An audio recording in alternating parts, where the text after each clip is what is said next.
Do sindicato, tudo bom com vocês? Hoje eu tenho a honra de receber aqui no Café do Sindicato, gente, pastor Josué Gonçalves. Tudo bom com o senhor? Tá tudo Tudo bem. bem? Prazer estar com Gente, você. o prazer é meu, a honra estar recebendo aqui o nosso turma do sindicato. Aliás, eu já quero entregar para o senhor aqui a camisa do Sindicato dos Homens Casados. Isso aqui é do senhor, tá? Beleza. Fazendo parte do sindicato aí, ó. Tá Agora eu vendo? sou integrante Isso, oficial do oficial. sindicato, né? Ah, que Dos legal. homens casados, né? Isso aí, fazendo parte da gente. É o maior Obrigado, grupo, obrigado. nada, o maior grupo anônimo que existe de homens lutando pelo casamento. E, pastor, eu quero falar com o senhor que hoje nós temos muitas pessoas que fazem parte lá do nosso canal do sindicato e eles perguntam para mim muitas coisas a respeito do casamento, relacionamento, experiência que o senhor tem. Eu queria, assim, que o senhor falasse pelo menos 3 ou 4 coisas que 4 dicas para um homem, para ele ter um casamento cheio da graça, né, para ele melhorar o seu casamento, né. Primeiro de tudo, ele precisa ser um homem que se esforça para imitar Jesus em tudo. Ser uma cópia de Jesus dentro de casa. Sabe, Alan, eu acho que o sonho de toda mulher cristã é ter um marido que se pareça com Jesus. Sim. Por quê? Porque quando o marido se parece com Jesus, ele não apenas ama romanticamente, mas ele ama sacrificialmente. E nós, homens, precisamos entender que foi dada a nós a missão como homem e marido se sacrificar em favor da esposa, em favor dos filhos, em favor da família. Isso é muito importante. E eu tenho dito com uma certa frequência que nós, homens, precisamos praticar o princípio da honra. O que é honrar? Honrar é reconhecer o valor do outro. Sim. Então, sempre que eu reconheço o valor da minha esposa, eu estou ensinando os meus filhos a reconhecer o valor um do outro. Isso muda tudo. E, em terceiro lugar, nós precisamos ter um coração ensinável. Ninguém sabe tudo. E quem pensa que sabe tudo, ele não sabe como convém saber, e o seu grande problema é o orgulho. E o orgulho é o grande impedimento para que a gente continue aprendendo, a fim de continuar crescendo, evoluindo e sendo transformado, principalmente quando a gente busca o conhecimento da palavra, Sim. que é o nosso manual. Eu costumo dizer que a Bíblia é manual do fabricante. Ou seja, por exemplo, esse microfone aqui tem um manual Sim. para que você saiba usar ele da forma correta. E Uhum. qual é o manual do casamento? É a Bíblia. Então, quando nós homens levamos a sério o manual, a gente faz o casamento funcionar da forma correta. E o senhor tem um livro que é do berço ao altar, Uhum. que é maravilhoso, eu tenho ele lá. E hoje é um grande desafio para os pais, Sim. devido à internet. Hoje a tela, né, faz parte da criança, de muitas crianças hoje, é uma geração diferente, né? Uhum. E qual o conselho que o senhor daria hoje para os pais que estão nos ouvindo a respeito da educação, né? Porque é um grande desafio hoje para um pai nesse mundo, com essa modernidade e tudo que o mundo oferece para o filho, aonde entra o nosso papel aí com o filho? Eu acho que qual é o grande problema, né? A maioria dos homens vão para o casamento sem ter estudado absolutamente nada sobre casamento. E a gente estuda para tudo, a gente se Uhum. prepara para tudo na vida, né? Você se preparou para a viagem do cruzeiro. Eu Sim. me preparei, nós nos preparamos. Agora, quem é que se prepara para a viagem conjugal? E é interessante que quando você faz uma viagem, por exemplo, para um outro país, quando eu fui para o Japão pela primeira vez, você olha o mapa, você olha a cultura, você quer saber qual é o clima, você quer saber como você deve se portar dentro daquela realidade cultural muito diferente, para que você chegue lá e você consiga fazer uma viagem que seja interessante para todos. Agora, a maioria das pessoas vão para o casamento sem se preparar, Sim. nem para o casamento e nem para a paternidade. Sim. E aí o filho se torna a primeira experiência desse laboratório. E aí está o grande problema, não é? Agora, quando os pais se preparam para a paternidade, a probabilidade de ser um pai melhor é muito grande. Então, esse é um aspecto importante. Um outro aspecto é que os pais, eles criam os filhos como se todos fossem iguais, não é? Não sei se você já ouviu isso. Ah, eu tenho 3 filhos e eu fiz a mesma coisa com os 3 e não sei Aham. por que esses 2 deu errado. Você errou porque fez a mesma coisa. Sim. Por quê? Porque se cada filho tem um temperamento, se cada filho tem um perfil, se cada filho é diferente um do outro, então eu preciso entender o meu filho para lidar com ele de acordo com como ele é. Uhum. Por quê? Porque se eu fizer tudo igual, eu corro um sério risco de errar, porque nem todos são fleumáticos, nem todos são sanguíneos, nem todos são coléricos, nem todos são melancólicos. Nem todos têm a mesma vocação. Cada um tem um jeito. Cada né? um tem uma vocação, cada um tem um propósito de vida, cada um tem um gênio, um jeito, Aham. certo? Um perfil temperamental. Então eu preciso conhecer como é que é o Douglas. Como é que eu devo lidar com o Douglas? Como é que é a Letícia? Como é que eu devo? Então, conhecer os filhos para lidar com cada um da forma como se deve é fundamental. E uma outra coisa importante que eu percebo é superproteção. Pastor Cote diz uma coisa interessante. Ó, superproteção sem disciplina é igual a delinquência. Superproteção Nossa. sem limites é Uhum. igual a delinquência. Uhum. Então, os pais precisam equilibrar. Jesus veio cheio de graça e de verdade. Sim. Graça tem a ver com essa amabilidade. Verdade tem a ver com disciplina. Então, é o equilíbrio entre graça e verdade que faz o pai educar seus filhos realmente de uma forma saudável. Pessoal, estamos tendo uma aula hoje aqui, hein? E ó, hoje nós fizemos umas perguntas aqui, eu separei 2, para você ver em breve aqui. Aham. Uma pergunta que uma pessoa escreveu assim, aqui foi até uma mulher que escreveu. Meu marido diz que ele manda aqui em casa e que isso é bíblico. Posso aceitar isso?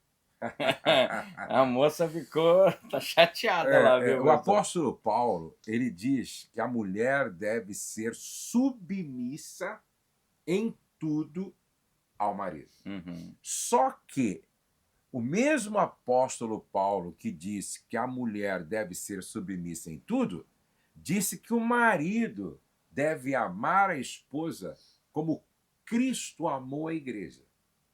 Então, como é que Cristo amou a igreja? Cristo amou a igreja sacrificialmente. Sabe, Alan, eu costumo dizer o seguinte: nenhuma mulher tem dificuldade de se submeter ao marido que se sacrifica por ela. Sim. Um marido que ama de forma sacrificial. Um marido que protege, um marido que nutre, um marido que sustenta, um marido que atende, um marido que ama de forma sacrificial, um marido presente, sensível, certo? Cavalheiro, amigo, acolhedor. Esse marido, ele não precisa pedir e nem mandar. Sim. A esposa devocionalmente se submete. O grande problema é quando o homem quer submissão da mulher, mas ele não consegue amar a esposa como Cristo amou a igreja. E aí é preciso entender o que é submissão. Submissão não é subserviência. Submissão não é se anular em detrimento do bem-estar do outro. Submissão é estar casada com a missão do marido, é exercer missão de apoio. Quando há essa compreensão, tudo fica mais leve. Sim. Pastor José, nós temos visto acompanhado nas redes sociais que o senhor tem feito um desafio de exercícios, caminhada. Eu achei que era só por um ano, eu achei que o senhor ia fechar em 365, o senhor já passou, né? E esse hoje é o grande desafio dos homens cuidar mais da saúde, não é verdade? Sim, É um grande verdade. desafio, um grande problema, e o senhor traz isso, né, um incentivo aos homens cuidar da saúde, né? Porque a Bíblia, quando fala de saúde, ela fala de saúde integral. Tá. Ela fala de saúde integral. Nós somos um ser triuno, não é? Nós somos corpo, alma e espírito. Eu sempre digo que a saúde, ela está no equilíbrio, não é? Então, você não pode se preocupar só com o seu espírito Uhum. e não cuidar do corpo, que é templo do espírito. Sim. Então, veja só, eu costumo dizer que quem cuida da sua saúde física está sendo responsável com o templo do Espírito Santo. Então, você habita na sua casa. Se você não cuida do lugar onde você habita, você está demonstrando uma irresponsabilidade. E quantas pessoas não cuidam do templo do Espírito porque não são responsáveis? Então, para mim, é tão pecado quanto outras coisas. Por exemplo, Paulo coloca o pecado de glutonaria, que é comer além do necessário, Uhum. na mesma lista dos pecados de imoralidade. Porque na mesma lista que ele fala de prostituição, ele fala de glutonaria. Sim. Ou seja, comer demais é tão pecado quanto se prostituir. Só que a gente prega na igreja sobre inveja, mentira. Sim. A gente prega na igreja sobre o pecado de prostituição, pornografia. Só não prega contra o pecado de glutonaria. Não é verdade? E crente come, hein? Meu Deus, tem essa, a gente não bebe, mas come. Mas entendeu? o que come? Então, o que eu acho que falta, né? Falta essa consciência, Sim. certo? Ó, se eu tenho uma boa saúde porque eu cuido do meu corpo, consequentemente, eu vou influenciar a minha família Sim. a se cuidar também. Você já percebeu que numa casa, às vezes, onde o pai é obeso, a mãe é obesa, os filhos são obesos? Sim. Porque é uma influência. Uma influência. Quando o apóstolo Paulo disse assim, ó, crendo no Senhor Jesus Cristo será salvo tu e a tua casa, é porque naquela época a família era patriarcal. Ou seja, naquela época o homem era a figura soberana. Para onde ele apontava, toda a família era obrigada a ir. Entendi. Por isso que Paulo falou, ó, se você se converter, toda a sua família se converte. Uhum. Só que falando em termos de influência, e se é o líder quem dá a direção, então quando esse líder se preocupa com a saúde integral, ó, nós vamos cuidar do nosso espírito, nós vamos cuidar da nossa mente, das nossas emoções, mas nós vamos cuidar do nosso corpo também. Esse homem, ele muda a alimentação na mesa. Sim. Ele muda a disciplina da casa. A família passa a segui-lo. E aí todos ganham. Qual é o grande problema? Eu acho que falta disciplina, foco e constância. Eu costumo dizer, Alan, que constância é melhor do que quantidade, tá? E intensidade. Eu conheço pessoas que são intensas. Vamos fazer.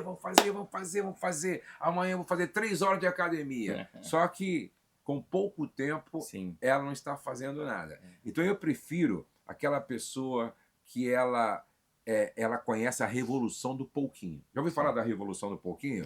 É bom, todo dia um pouquinho, todo Sim. dia um pouquinho, todo dia um pouquinho, Passo todo dia cada um pouquinho. vez. É um passo cada vez, entendeu? A revolução do pouquinho.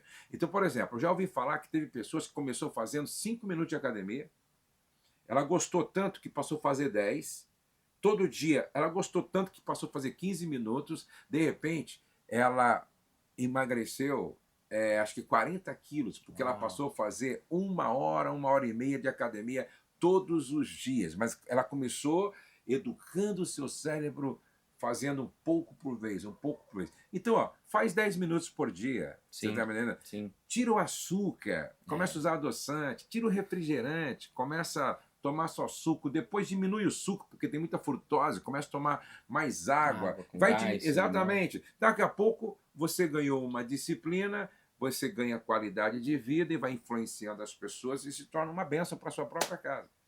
É um grande recado para todos nós, né? Para que possamos cuidar do nosso corpo.